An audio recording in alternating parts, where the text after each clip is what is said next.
there's thank you very much, Sally. We're recording the meeting as we always do for those that couldn't quite make it but wanted to be here. And there might be more people joining over the next 3 or 4 minutes, I'd imagine. So just to be aware of that. I'm Steph. I'm the director for Bamba, and the Mindful Workplace community sits as I guess, an extension of our organisation where we're focusing on workplace-based mindfulness. So it's really great to have you here. I'm going to introduce Amy and Robert, who are going to be facilitating the session for us this evening. And this session is centered around mindfulness and compassion and radical candor, where Amy will be in discussion with Robert today. So Amy Sandler and Robert Chender. And some of you might be familiar with their work because we are so fortunate to have both of them back again today for a repeat visit, which was quite frankly based on popular demand. We had such good feedback the first time round. People wanted to see more. So it's just wonderful to have you back. But let me tell you just a little bit about both of these wonderful people. Amy is a lead coach and a podcast host.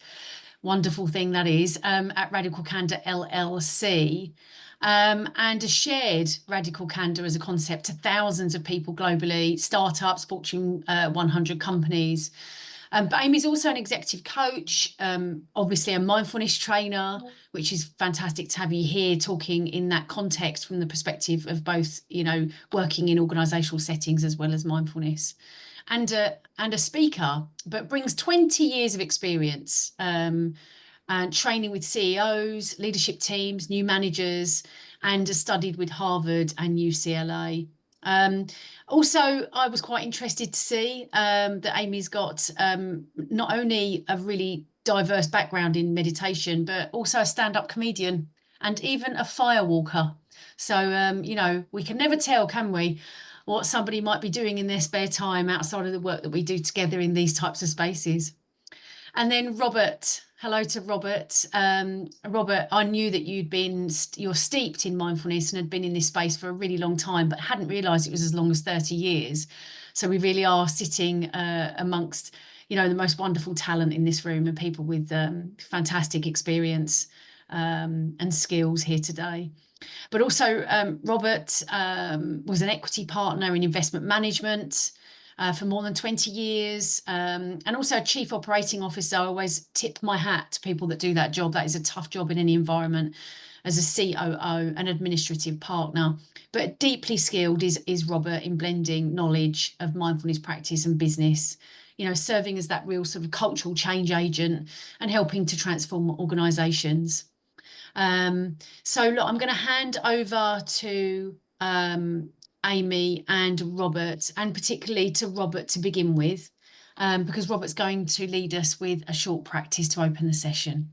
Thank you so much for being here, you two. We're grateful for your presence. Really appreciate it. And I can attest to Amy's prowess as a stand-up comedian. Brilliant. So let's take a couple of minutes to arrive. So if you could sit up straight and get comfortable, please. And let's drop down into our bodies. Very often we're in our minds most of the time, and bodies are a second thought. So let's make them a first thought. Notice your clothes on your body, how they feel. Notice your senses. What do you hear, taste, smell, see, feel?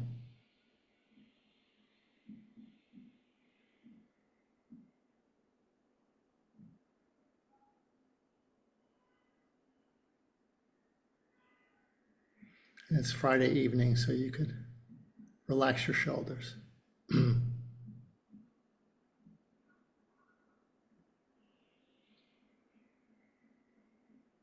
And just for a moment, let's pay attention to our breathing, as well as our bodies.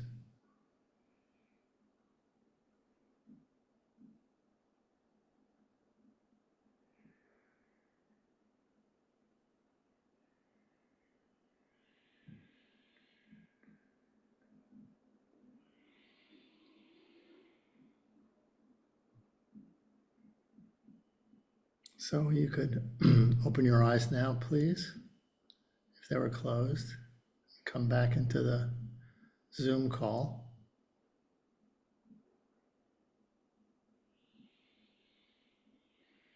And I'll start with a question to Amy. Amy, what's radical candor? Well, thank you for that lovely welcome, Steph and Sally and Robert, for connecting us to this moment. And that is the question we'll be exploring. What is radical candor?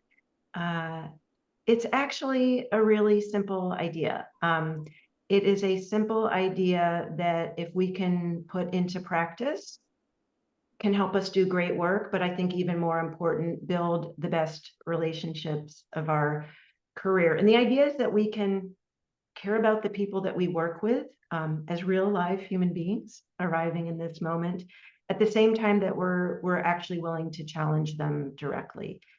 And the idea that we're going to be exploring, what radical candor really focuses on, is that how can we give, and receive feedback about specific behaviors, about work product, not judge the people that we're working with. And based on this, like the real fundamental belief underneath this is that we all have the ability to change, to grow. And Robert and I were talking about how radical candor is really an applied mindfulness and compassion practice, that we can change and grow how we receive feedback, how we can more skillfully give praise and criticism. So that's what we'll be exploring today. And I want to start with an invitation of this idea of caring personally and challenging directly through a story. This was a time in my career where I'd recently graduated from Harvard Business School. So like any Harvard Business School graduate, I thought I was the greatest person that had ever come into the workplace. And I had a little bit to learn about humility and stand-up comedy, I guess, as well, and meditation. We weren't taught meditation in business school back in the day, but now that's changed, which is wonderful. But anyhow, my background was in marketing and communications, and I'd worked really hard on this big project. We just launched this new website, had a meeting with the CEO, and after the meeting, my boss, Steve, asked how I thought the meeting went, and I was so excited because I said, oh, it's fantastic. The CEO was thrilled with the feedback he was getting from the board, and the CFO was excited we came in under budget, and most exciting, I'd gotten this new project I really wanted. So I was thrilled. And then Steve, he was my boss, the chief marketing officer, he asked, what did I think Brooke and Jenny thought of the meeting? Now, Brooke and Jenny reported to me. Brooke was doing the analytics, kind of the numbers. Jenny was doing the content. And I said, oh, Brooke and Jenny thought the meeting was great and thought that was that. And Steve said, very patiently, he said, Amy, did you notice that the CEO asked Brooke about the numbers and they were right in front of Brooke on the table and you didn't even let Brooke answer? And I said, well, yeah, because, when the CEO asked that question, I knew that the CFO really wanted to hear from me. Like I was the one in charge. And I started feeling a little nervous because then Steve, kind of patiently nodded. And then he said, did you notice that when Jenny started talking about the content strategy, you interrupted her? And all of a sudden I started replaying this meeting and I started realizing it had not gone the way I thought it had gone. And I'm just curious, I want to pause here and feel free to put in the chat, but any of you like me at all that you don't like to make mistakes? Is anyone here like a little uncomfortable making mistakes? Well, at the time, I would call myself just a straight up perfectionist. I think now I'm a recovering perfectionist. But at the time I started feeling like horror as this huge like success I thought started falling off the rails. And Steve asked me, Amy, did you notice what was happening to Brooke and Jenny the last 10 minutes of the meeting? And I realized I had no idea. At that time in my career, I was so focused on the most important people in the room, the CEO and the CFO, I totally ignored my team. And Steve said, Amy, Brooke looked like he was about to yell at someone. He was so angry. And Jenny looked like she wanted to be anywhere but there. And I'm worried you're going to lose your team. You really need to check in with them. he was right. They were furious with me. And it was a really kind of painful moment. And at the time, though, I realized that it was a gift, because what I realized was that if Steve had not shared that feedback with me, I really would have lost the support of my team. And that was the most important thing to me. So I think about this idea of care personally and challenge directly. And I want you to think about for yourself how this applies to you. So in that conversation, Steve was really caring. He was very present with me. He supported me. He acknowledged, how well the actual launch of the website had gone, which I thought was the most important thing, right? But he also gave me this challenge. He encouraged me to check in with the team. But there was an even deeper challenge he gave me, which was that, Amy, I know you can be a great manager, but a great manager lets their people shine. And it was really, as hard as it was to get the feedback in the moment, I knew how invested he was in my success. And so when we think about building radically candid relationships, I think it's important to think about, how have I been making kind of deposits in the relationship bank with the people that I work with? So here's some of the ways that Steve did that with me. One is, I was traveling and a very heavy door fell on me on a work project. And Steve stayed on the phone with me all night to make sure I was okay. But even more meaningfully, and this relates to you, Robert, I, like Robert, was one of the first 30 people admitted into Google's Search Inside Yourself training program. This was 10 years ago, before mindfulness in the workplace was a thing. So my company didn't want to find budget for this, but Steve found budget for this because he knew how important it was for me, like for Amy, and for my personal development and my growth. And so those were the kinds of things that showed how invested Steve really was in my success. And that even though it was definitely a little painful in the moment, that I knew he was doing this to help me grow. And I'm curious, Robert, as you reflect on my story, just for yourself, do you have an example of someone in your career that you really appreciated getting feedback from, and why? Yeah, thanks. So I've had many bosses and peers, and there's one in particular that stands out. We had a very good relationship to the point of being friends, and we sometimes would go out to lunch together. And he had quite a bit more experience than I did in this job. And occasionally, even though I hated it, I would make a mistake, and I would let him know. And he would often say, in the course of discussing the problem, even if you screwed it up, you're really good at what you do. So the criticism from him was direct and caring, and but not pulling a punch. And that landed as radical candor for you. And part of what we want to encourage you all to start to think about is, like, what does that look like for me and for the people that I'm working with and partnering with? Like, what does care personally and challenge directly work at work? And by the way, it also in real life, personal life too, but we're focusing today at work. And so, what is it about this idea of caring and challenging that's radical? The reason we call it radical candor is that it's rare. We tend to think of these two things in opposition, that we either need to be caring or challenging. If that we're challenging someone, it doesn't mean that we're caring about them. But the invitation here is that we don't actually have to choose between love and truth, that we can actually have both of them. And that's kind of the radical idea here, is that we can do both. So I want to talk about why this can be hard. It's this simple idea, but why is it hard to put into practice?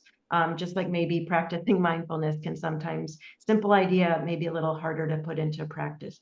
It can be hard to remember to care personally when we think about, like, maybe we're under pressure, we're under deadline, it's a high stakes project, we want to be promoted.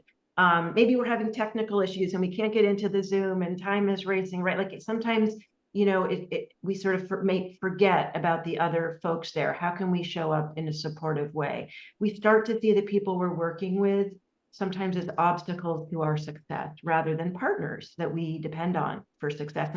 And sometimes it almost feels more efficient to leave out the care personally part. But to succeed, we need to build real human relationships. And then there's this other part, challenge directly. And I think at the root of this so often is that we are often afraid of the other person's emotions. Like, what if they cry or yell? What if they shut down? And, so many of us were taught at a young age. I'm just curious, were any of you taught if you don't have anything nice to say, don't say anything at all? Did any of you get that message, right? And so this is why this can be hard to practice radical candor. But what I have found is that it's so valuable to practice this. And one of the ways that makes it easier to practice it is to actually think about mistakes that we make when we're not practicing radical candor. And so I want to walk through each of these mistakes that we might make. The first being what we call obnoxious aggression. Now, this is when we're challenging directly, but we're not showing we care personally. And it can be very easy to start, maybe putting people's names in boxes here. But I beg of you, please, like, use this framework to guide conversations to a more productive place. Like, this is not a Myers-Briggs personality test. We all make these mistakes all the time. When we are challenging directly, maybe criticizing someone publicly is an example of obnoxious aggression. And I think it's helpful to also think about times when we've made these mistakes. So for example, I was working on a work project, a big technology project. I was focused on the research. There were so many technical issues that the project owner wasn't focusing on the research. And I felt like I kept saying it and kept saying it and kept being ignored. So I finally wrote this email about how, the project owner was wasting millions of dollars, not listening to the research. And I may have sent it to the chairman of the board and the CEO, and it might have felt good in the moment. It was somewhat career limiting, but the reason why this is not a good idea is, first of all, we all deserve to be treated, human to human, one-on-one conversation, but it's also not efficient, right? Because then I'm building a bad relationship and the person isn't able to really hear what it is that you're saying. So that's one mistake that we make, where we're challenging, but we're not caring. A mistake that we often make after we've made a challenge is that we sometimes end up backing off both the challenge and the care personally. We call this one manipulative insincerity. Now, you might think about this as the meeting after the meeting, or maybe it's talking about somebody but not to them directly. And there's a bunch of reasons why we end up in this sort of mistake quadrant. For me, just to follow up with that example, sometimes it happens after we've acted like a jerk. Rather than moving up on care personally, we land over here. So I was still in the same organization. This tech project was ongoing. I was no longer in that role. And so a new project owner came on board and they said, hey, the reason this project didn't work was because there was no research. Now, at that point, I had spent several years doing the research, spent several more years trying to talk about it. And I was so burnt out, I just said, oh, good luck with that. And I'm not proud of that behavior, but I think it's important to kind of normalize that we make these mistakes all the time. And when I think about why I landed there, I was burnt out. And it was a really good chance for me to look in the mirror like, hey, what's happening here? You're feeling burnt out. You're not really aligned with your values. And so I think part of the practice of mindfulness and compassion is starting to learn our own tendencies, having compassion for ourselves as well as the folks that we work with. But probably the mistake that we make the most is where we do care. We care, in fact, so much that we don't want to hurt the other person's feelings, and we land in ruinous empathy. Now, of course, empathy is foundational to our practice of radical candor, just like it's foundational to our practice of part of our compassion practice is sort of empathy plus action. But this was, you think about what does this mean? This is not telling someone something they need to know because we're afraid of hurting their feelings. And this is really why I'm motivated to teach radical candor, because I lost a really important friendship because I didn't tell the person what they needed to know, and they almost lost their job as a result. And so it's these often very kind of poignant stories that really motivate me, and using this framework as a way to guide our conversations to a better place. So thinking about how can I move in a direction of radical candor where I'd like to think about this is at the end of any conversation that I'm having, especially a feedback conversation, does the person feel like I care about them? And are they clear on what it is that I'm communicating with them? And the last thing that I'll say before I get some of your feedback on these quadrants is it's really interesting on the left side, the sort of ruinous empathy and manipulative insincerity. It's kind of an inside job here, because if I'm really honest with myself in that story where I didn't tell the person working for me what they needed to know, partly it was ruinous empathy, partly I was worried about hurting their feelings. But if I'm really honest with myself, there was a part of me that didn't want to deal with their emotional reaction. I knew they were going to be really upset, and I didn't want to be sort of the bad guy, right? And so that would be more in that manipulative insincerity. And both of those things were true for me in that situation, and I think very often for many of us. So I'm curious, Robert, as you think about these quadrants, and then we'll kind of broaden it up, what would you say the mistake that you tend to make most often here is? Well, in my past, I've been conflict averse. And I think that that's sort of what underlies the two on the two left quadrants. We don't want to actually tell people what we really think is going on, because as you said, we're afraid of their emotions, and we're afraid of our own emotions when we're giving that kind of feedback. So I've learned over the years that my conflict aversion can actually be overcome if I notice it, and then I can actually give the direct feedback. One thing I have noticed, and this may not be relevant to those of us not in the U.S., but there's a difference between California feedback and New York feedback generally, which is California feedback is a feedback sandwich, where you say two good things and then you say what you really want to say directly. In New York, we just say it directly. So I think that from my point of view, Amy, I'm not sure if Amy's in California, I'm in New York, and I'm not sure if this is the same for you, but I just prefer to give feedback directly in a very empathetic way, as opposed to smushing it up with good feedback at that time. And then there's always a time for good feedback and appreciation and gratitude, which you can do separately. Yeah. And you're mentioning a few really important ideas here. And after we check in on the framework, we'll get into sort of how do we put this into practice. So one important idea that Robert is bringing up is that there is no absolute gauge or measure of radical candor. It's measured not at my mouth as the speaker, but at the listener's ear. So I might think I'm saying something and it's landing in a radically candid way for Robert, but maybe Robert thinks I'm being ruinously empathetic. Maybe the challenge wasn't clear to Robert, right? And maybe Robert thinks he's being, kind and clear to me and he's practicing radical candor, but it lands for me as obnoxious aggression. Or in some other quadrant, et cetera. So really important idea here is that it's one-on-one conversations. There's no absolute measure, even if you live in New York or California or London or Bristol or wherever you are in the UK.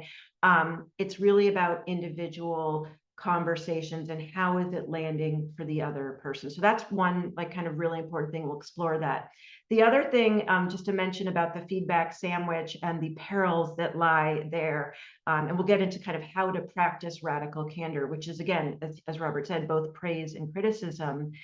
The problem with the sandwich is that it's not clear. It's like you're saying one thing and then you're saying another thing at the end, but it's usually just to sort of try to blanket. It's sort of two pieces of kind of fluffy praise and the criticism in the middle. And so the real problem is that it's not clear. We want to get to a practice where we're giving feedback, more praise than criticism. We're focusing on the good stuff, but we're doing it more regularly. So there's, let's say Robert and I are working on projects together. We're checking in. We're doing this more frequently. It becomes much more like brushing and flossing rather than we're waiting for a performance review. And so the problem with the feedback sandwich is that it's not clear. And it's often something like, oh, hey, Amy, love the glasses, terrible presentation, but ooh, nice font. It's like you're just like, that is not helpful. So I appreciate you bringing that in. And I'd love to get a sense for you all, when you're not practicing radical candor, which mistake do you think that you make the most at work? So this is a chance, Sally, if you want to go ahead and launch that poll. So folks can look for something will pop up in your screen. We should get something that says a poll when you're not practicing radical candor. Which mistake do you make the most? And are folks seeing the poll? Able to? It's not working from my end. Would you mind doing it from your end, Amy? Are folks seeing the poll? Yeah, seeing it now. Okay, Yeah, that's it. wonderful. Okay, great. All right, so we'll give you a few moments, Robert, if you want to, whistle any Jeopardy music as we're waiting. Give folks a moment or two more to. I don't think that's a thing in the UK, Amy. Jeopardy didn't make it over there. If you have It's a quiz show, quiz show that. what's the top quiz show in the UK? Get some feedback on that for my US centrism. And all right, we'll give you one more moment. And so I am going to end the poll and share the results, get you out of the deep curiosity that you have. I'll stop sharing my screen for a moment. Can folks see the results here? All right. So so like most of the audiences, we had a majority struggle with ruinous empathy. A few of us tend to land in that sort of talking about people meeting after the meeting. One self-identified in obnoxious aggression. And the point is, again, in one conversation, we can make all of these mistakes. And I think what's important to note is that, again, it's going to land differently for different people. Often what I will do, and as even you are sort of reflecting on your own behaviors, like the mistake I tend to make the most is ruinous empathy. But if I'm feeling really stressed, the mistake I'll make will be obnoxious aggression. Like I will tend to go there. So I think having that self-awareness. But before we move into how to put this into practice, I want to share reflection with you. We won't do this as a poll, but often when I go into workplaces and I do this poll, I will follow up with which mistake do you tend to experience the most at work? Which mistake do you tend to experience the most at work? And what we find is that we actually end up seeing a good bit more manipulative insincerity than ruinous empathy. A good bit more there. And if folks want to put in the chat why you think that might be the case, I'll give you a moment, just sort of reflecting, why do you think that we might self-identify ruinous empathy, but we might experience more manipulative insincerity? I'll give you a moment to just kind of put that in the chat and reflect on it. But as you're reflecting, I just want to, if anyone wants to share on that, feel free to put in the chat. What we find is that we tend to know our own intentions, right? Like I know I didn't say the thing because I didn't want to hurt that person's feelings.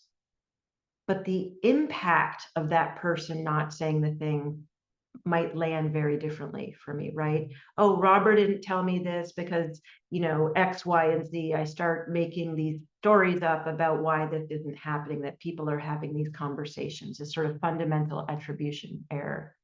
And so that can be something where we tend to sort of look at the difference between impact and intention. And so I think that's just something important to consider. We'll explore that. Robert, anything more from your side on kind of impact versus intention before we move into how to put this into practice? Yeah, thanks. So I'm particularly thinking about manipulative insincerity and the issue of blame. And this quality we have in the workplace very often of trying to deflect blame and trying to assign blame to someone else. So it's this like blame is a hot potato. And if we're doing that and we're conflict averse, we're going to wind up in manipulative insincerity. We're blaming the person, but not exactly saying that we're blaming the person. If we were saying we were blaming the person, that would be obnoxious aggression, because blame is the obverse of caring personally. So we have to be aware, self-aware of our tendency to do that, which is where mindfulness and compassion practices come in. It's such an important part of all of this. And I have reflected that had I not been doing these practices for decades at this point, I would not be teaching radical candor, because my tendency is both to get defensive and to blame. And, sort of knowing those patterns in ourselves, we can start to interrupt them. So I really appreciate that frame of how, like what we talked about, radical candor really is an applied mindfulness and compassion practice. So when we think about kind of how easy it is to make these mistakes, to make the mistake of not telling the person, or to make the mistake of blaming this person, let's talk about how to put this into practice. And one way, if you think about one person that you're working with more frequently, just to kind of bring that person in mind, someone you want to build a better relationship. And when we think about putting radical candor into practice, this may be counterintuitive, but often, like much of these practices, it's a bit counterintuitive. We want to start by asking for feedback before we start giving it. We sort of want to show that we can take it before we start dishing it out. This is especially important if we've got some power in the relationship, if we're the manager. But no matter who you are, you're going to communicate better with the other person if you've got at least some idea of what they're thinking. So if you're looking for the superpower of reading other people's minds, one way is just to start by asking. Then we need to be giving feedback. And when we're giving feedback, we really want to focus on praise, like what Robert was talking about, more praise than criticism. It's really about painting a picture of what good looks like. So we really want to focus on the good stuff. Of course, we can't ignore the bad stuff, but we'll be talking about both praise and criticism. So we want to start by asking for feedback. We want to give more praise than criticism. And then this idea of gauging how what I'm saying is landing. Again, this idea that it gets measured not at my mouth as the speaker, but how is it landing for this other person? Because there's no absolute measure. And really the main idea here is that radical candor, or another way to phrase radical candor that we like to say, is compassionate candor, right? It's being candid and compassionate. It's a two-way street. It's a give and take. And so this is really this order of operations that we want to solicit feedback before we give it. We want to give more praise than criticism, and we want to see how what we're saying is landing. So I think about first starting about getting feedback. So it can be very helpful to think about someone, that person you want to build a better working relationship with, maybe somebody you need to give feedback to, but again, start by kind of being the change that you want to see. We want to do this often, and we want to do this in one-on-one meetings. So if you've got one-on-one meetings with this person, this is a time to solicit radical candor. We don't want to save this till sort of, annual meetings. We want this to become more frequent. We want to start soliciting feedback on a more regular basis. And one of the first things to think about is having a question to solicit feedback. If you ask someone, hey, got any feedback for me? Oh, no, Amy, you're still perfect. Oh, good, still perfect, great. Right, like nobody really wants to give you this feedback, even though they might have a lot for you. And so for example, a question that you might want to ask, that I really like to ask, is, in the last week, where did I get involved you wish I hadn't? Or where did I not get involved and you wish I had? Like that can be a very helpful question. A question I asked Robert as we were working together on this project was, what's one way I could be a better partner with you on this project? Now, you've asked the question, it might get a little uncomfortable. You might get defensive. I'll speak for myself. Like I start to get kind of nervous. The other person might get a little nervous. This is where silence can be helpful. I mean, this is a mindfulness group, so six seconds of silence isn't going to push you over the brink, but you can use the silence to your advantage. And I think that the just naming this discomfort, I think, is helpful. Like you're human, like you might be a little nervous about it. They might be nervous about it. What Robert was just talking about of like why we don't say the thing. To listen, to understand, not respond. I'm sure you're all familiar with this.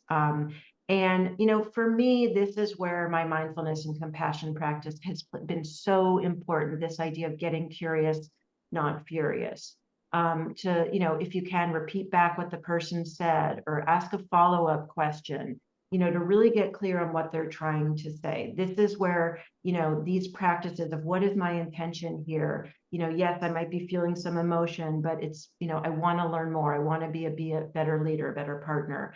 And then how can I reward the candor? So if Robert shares with me, hey, Amy, you've done this presentation, thousands of times. This is new to me. Be really helpful rather than having, one or two bullet points. If you actually spelled out more clearly exactly what you were going to say and the timing, that would be very helpful. So, I can make that change. And then I can check in with Robert and say, hey, how did that work? Did I underdo it, overdo it, and adjust? So really rewarding the candor, showing that I appreciate it, fixing the problem. What happens if you disagree with the feedback? That can also happen. You just ask for it, so maybe it seems a little strange to argue. So look for that 5 to 10% that you can agree with, and then say, for the rest of it, let me think about it, and I'd like to follow up, and make sure that you follow up. And I think the key to good relationships is not, not saying anything, but actually having like a healthy conversation. Like, here's how, I agree with this part. As for the rest of it, here's how I'm looking at it. That's really how we build relationships. So I'm curious, Robert, as I shared about asking for feedback, our own example, what's been your perspective on how best to ask for feedback and any tips you might have? Well, I mean, it's pretty straightforward. I mean, ask for it. In the case of my wife, I don't necessarily have to ask for it, but then the question is, what do I do with it? And when I'm giving feedback, let's take personal issues here instead of workplace issues. If I'm giving feedback to my wife, I didn't like the way she said something, or she has a different priority than I do. I've learned,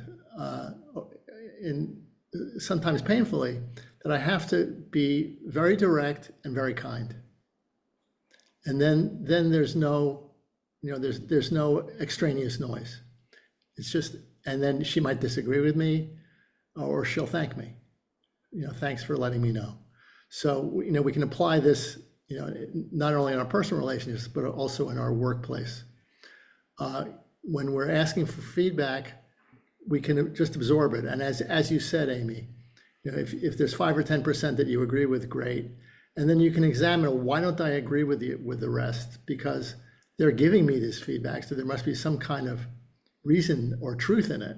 So let me instead of being defensive, let me come back and really absorb it and think to myself, well, what's really going on here? And then you can have an iterative discussion about it.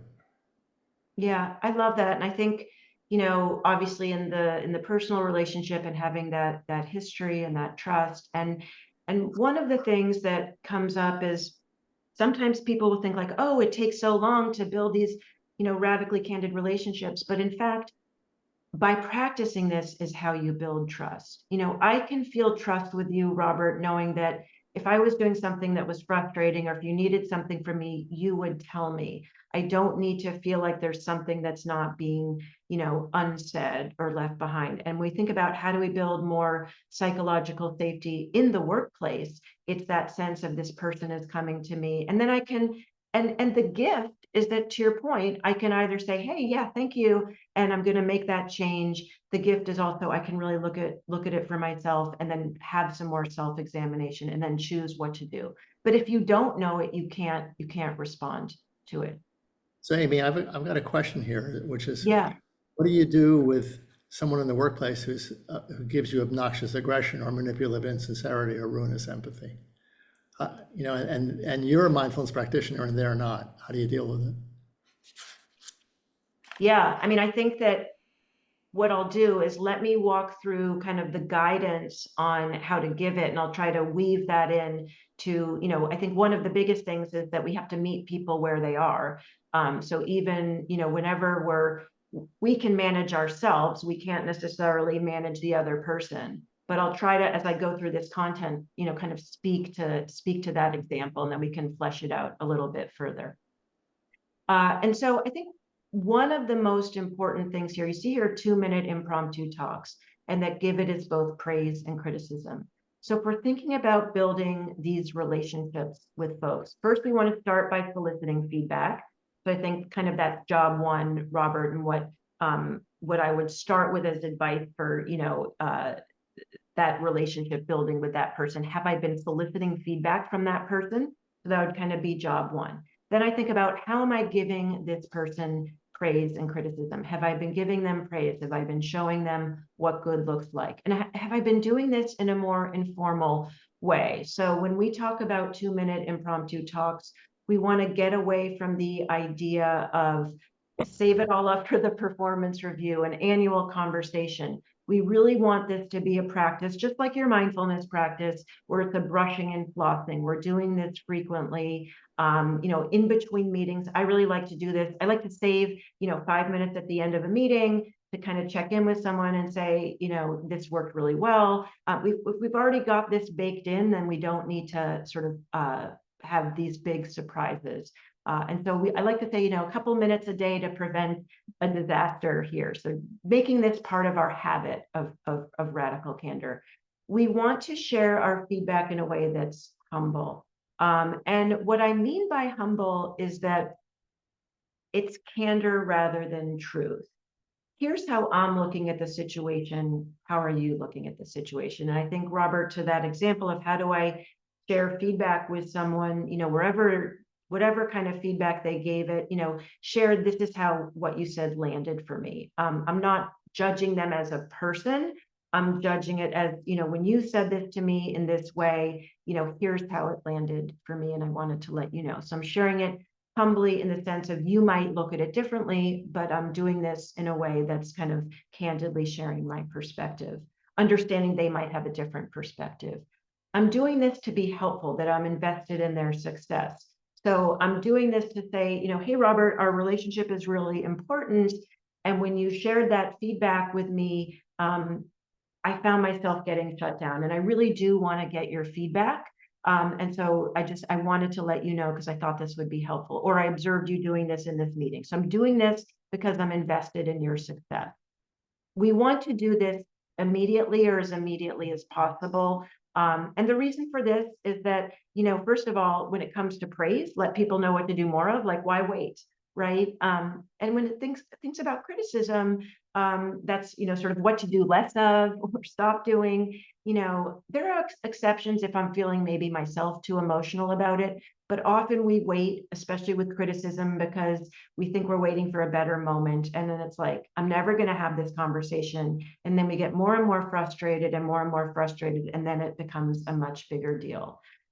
We want to do this in a real-time conversation. So any of those examples, we want to be able to have that back and forth, that ability to see how what we're saying is landing, rather than, don't break up with people by text. We want to praise in public. We want to show people what good looks like. The point of praise is to actually give everyone, sort of a direction to look for. We can also praise privately to build a relationship. It's really important to criticize in private. So even with your examples, Robert, to never have these conversations in public. If it's criticism like that, that's going to really shut that other person down. We want to do it privately. And then when you think about, how do I structure what it is that I'm saying? So a lot of this is about mindset. I want to be humble, coming into this from a place of curiosity. I want to do this to be helpful. I want to take it out of personality. And by that, I mean, I don't want to say, oh, Robert, you're such a jerk, or, oh, Robert, you always do this, or, oh, Robert, you're a genius, right? I want to talk about specific behaviors or work products to take it out of personality, because those are the things that we can change, right? We can change a behavior, we can change a work product. And so we really want to take our feedback or guidance out of personality. And this is one way that we like to do this. We use a model called CORE, and this is similar to the SBI model that you might be familiar with. We call it CORE. So what's the context of the feedback? So in the story that I shared with you earlier, the context is in that meeting that we just had with the CEO, what was said and done. And so this is where we take it out of Amy, you're terrible, Amy, you're a genius, into when you interrupted your team. So I interrupted the team members in that meeting.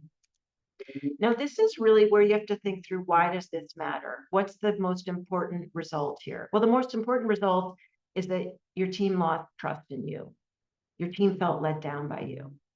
So this is kind of the feedback, the thing that happened. Now, how are we going to move forward? Go check in with your team, Amy. You really need to rebuild that relationship. So that's the next step.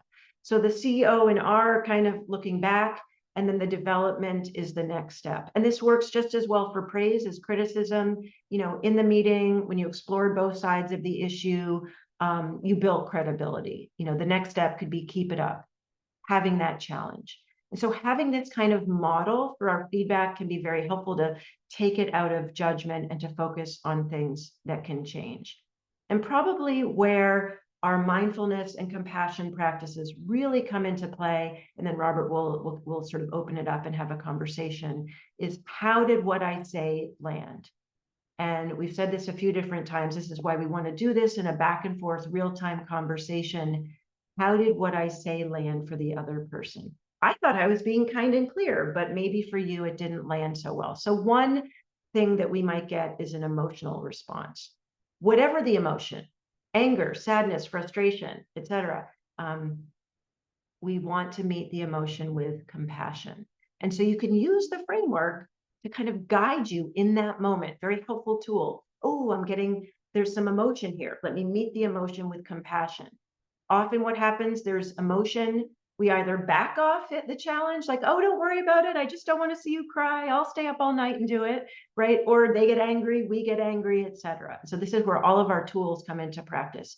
Meet an emotion with compassion. It doesn't mean we're never going to challenge. It just means in that moment, that's the most skillful means. What if you're not being heard? Well, we don't know why we're not being heard. Maybe we weren't being clear. Maybe we need to be more clear. Maybe they're having an emotional response. Maybe they're disagreeing, but we don't know why. So we really need to get curious and challenge them more to engage. This could be a question. This could be an observation. It's really going to depend in the moment.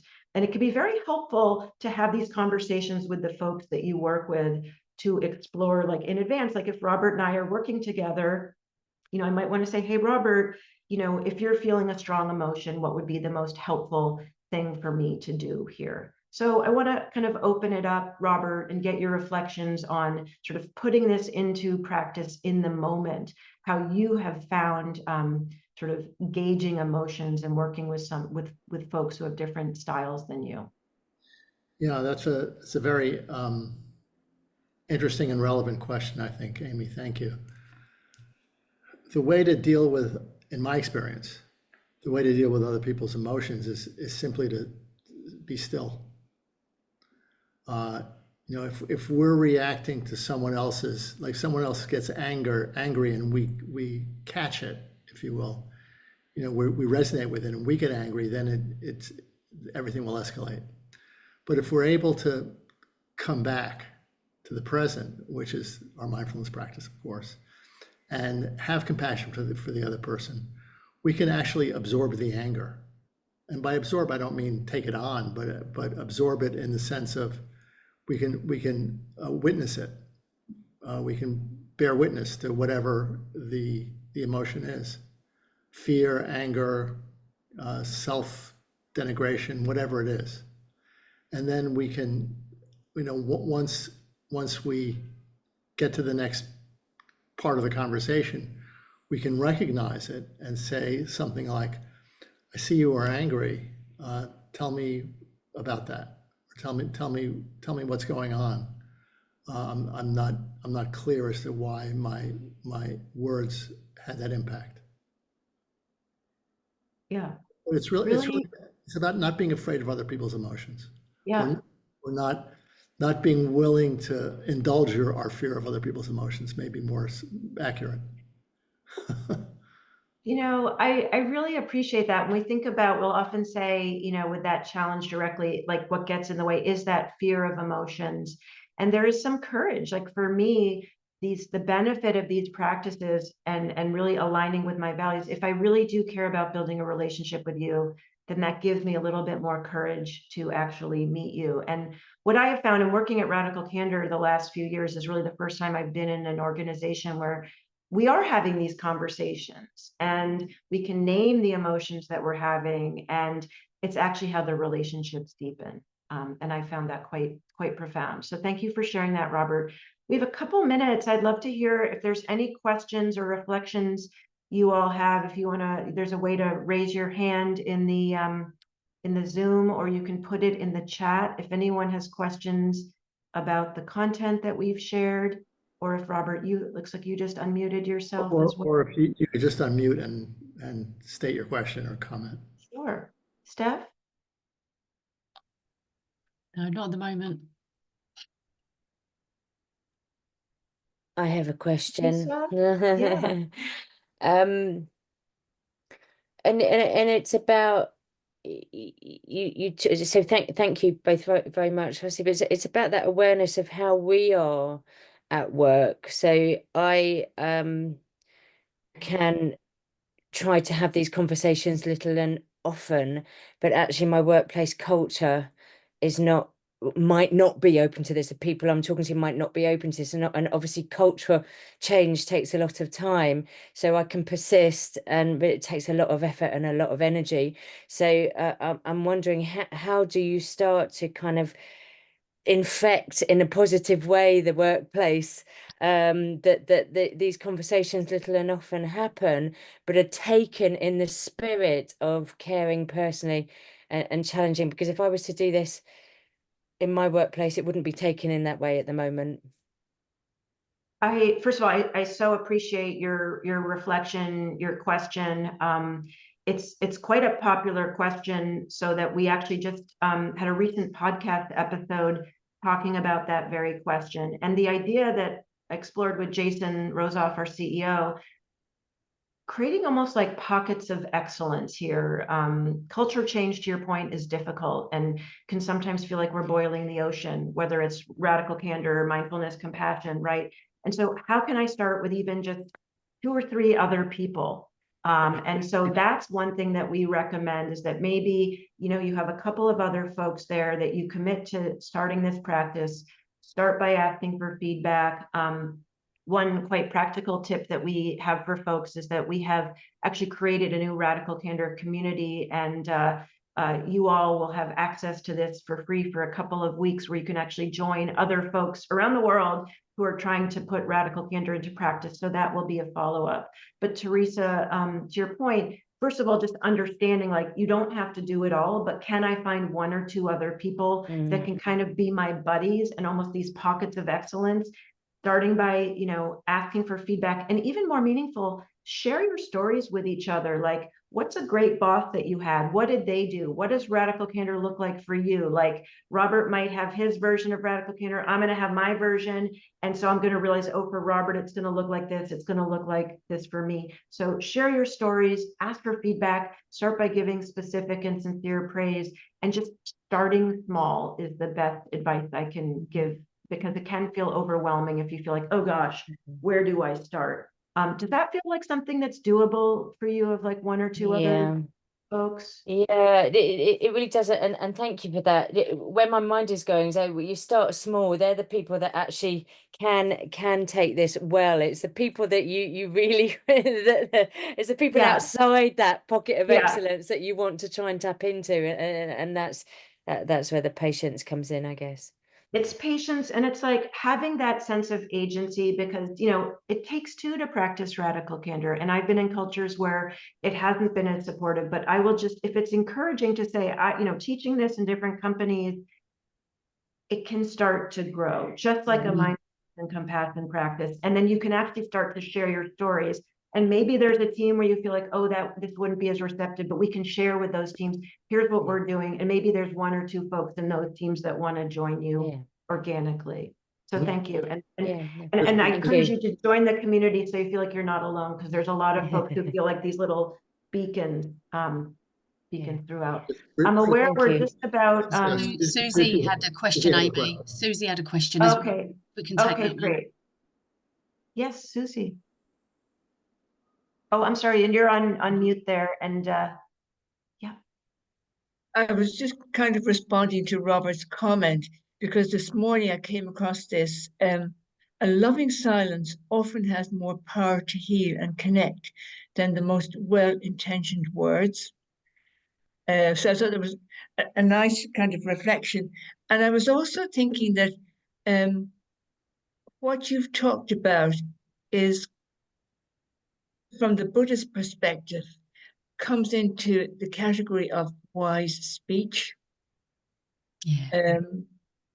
And I mean, I've been doing some meditation training through Tara Brach and Jack Cornfield.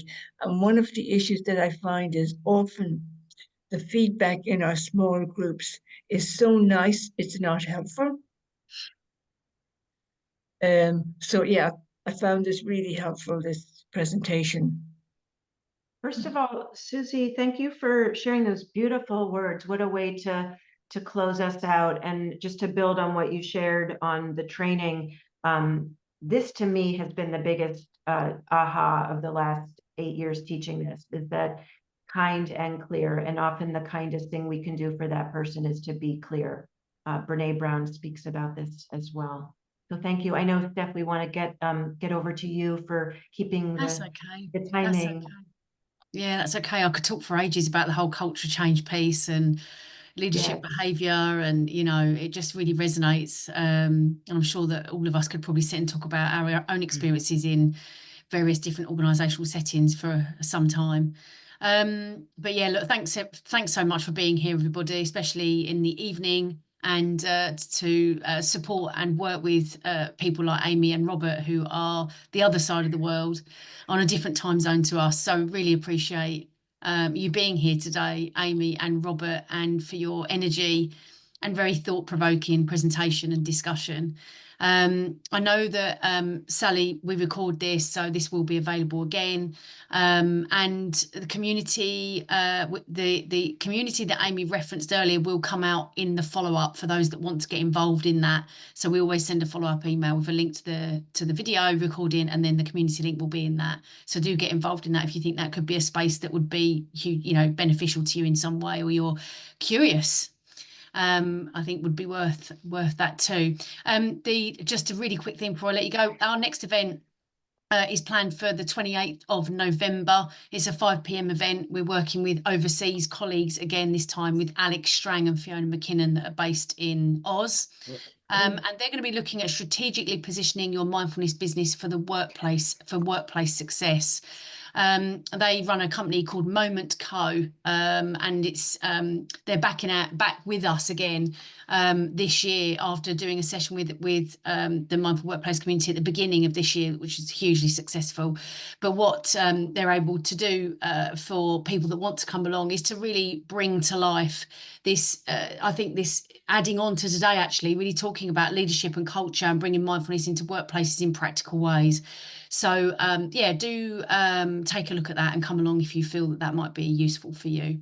But yeah, just a final thank you, Robert. Thank you so much for your wisdom. And Amy, thank you so much for your wisdom, but for your energy today as well. It's really great to have you back. Appreciate that. Thanks very much. Thank you so much. Thank you. Thanks ever so much. Thank you. Thanks, everyone. Thanks for Wonderful. being Thank you, everyone. Thank Thanks for you. being here. Thank you. Thank you. Thank you.